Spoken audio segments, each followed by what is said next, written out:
بسم اللہ الرحمن الرحیم۔ السلام علیکم دوستو، کسی ملک کے ایک بادشاہ نے اپنے وزیر سے کہا کہ وہ اپنی آدھی سلطنت اسے دے دے گا، لیکن بادشاہ نے ساتھ ہی کچھ شرائط بھی رکھ لیں۔ بادشاہ کے وزیر نے لالچ میں آ کر شرائط جانے بغیر ہی بادشاہ کی بات مان لی۔ بادشاہ نے اپنی شرائط 3 سوالوں کی صورت میں بتائیں۔ پہلا سوال بادشاہ نے پوچھا کہ دنیا کی سب سے بڑی سچائی کیا ہے۔ دوسرا سوال بادشاہ نے پوچھا کہ دنیا کا سب سے بڑا دھوکہ کیا ہے، اور تیسرا سوال بادشاہ نے یہ پوچھا کہ دنیا کی سب سے میٹھی چیز کیا ہے۔ بادشاہ نے اپنے وزیر کو حکم دیا کہ وزیر ان تینوں سوالوں کے جواب 1 ہفتے کے اندر اندر بتائے، ورنہ وزیر کو سزائے موت سنا دی جائے گی۔ وزیر نے سب سے پہلے تو دنیا کی سب سے بڑی سچائی جاننے کے لیے ملک کے تمام دانشوروں کو جمع کیا اور ان دانشوروں سے سوالات کے جواب مانگے، تو سب نے اپنی اپنی نیکیاں گنوا ڈالی، لیکن کسی کی نیکی چھوٹی تو کسی کی نیکی بڑی نکلی، لیکن وزیر کو سب سے بڑی سچائی کا پتہ نہ چل سکا۔ اس کے بعد وزیر نے دنیا کے سب سے بڑے دھوکے کے بارے میں پوچھا،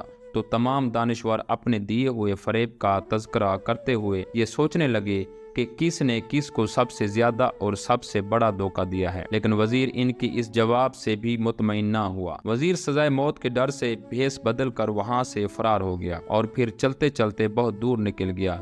وہاں وزیر کو ایک کسان نظر آیا جو اپنی زمین کھود رہا تھا۔ اس نے وزیر کو پہچان لیا اور وزیر سے اس کی پریشانی کا سبب پوچھا، تو وزیر نے کسان کو اپنی مشکل بتائی، جسے سن کر کسان نے وزیر کے تمام سوالوں کے جواب کچھ اس طرح دیے۔ کسان نے کہا کہ دنیا کی سب سے بڑی سچائی موت، جبکہ دنیا کا سب سے بڑا دھوکہ زندگی ہے۔ ان تینوں سوالوں کا جواب بتانے سے پہلے کسان نے وزیر سے کہا کہ اگر میں تمہارے تمام سوالوں کے جواب دے دوں تو پھر آپ مجھے کیا دو گے؟ آپ کو تو سلطنت مل جائے گی، لیکن مجھے کیا ملے گا؟ یہ سن کر وزیر نے کسان کو 50 گھوڑوں کی پیشکش کی اور کسان کو شاہی استبل کا نگراں بنانے کی بھی پیشکش کی۔ کسان نے وزیر کی یہ پیشکش سن کر وزیر کو جواب دینے سے انکار کر دیا۔ وزیر نے سوچا کہ یہ کسان تو بہت شاطر ہے، یہ تو میری آدھی سلطنت کا خواب دیکھ رہا ہے۔ وزیر وہاں سے جانے لگا تو کسان نے وزیر سے کہا کہ اگر بھاگ جاؤ گے تو پھر عمر بھر بھاگتے ہی رہو گے اور بادشاہ کے بندے تمہارا تعاقب کرتے رہیں گے، لیکن اگر بادشاہ کے پاس واپس جاؤ گے تو جان سے مارے جاؤ گے۔ یہ سن کر وزیر رک گیا اور کسان سے کہنے لگا کہ آدھی سلطنت تم ہی رکھ لو،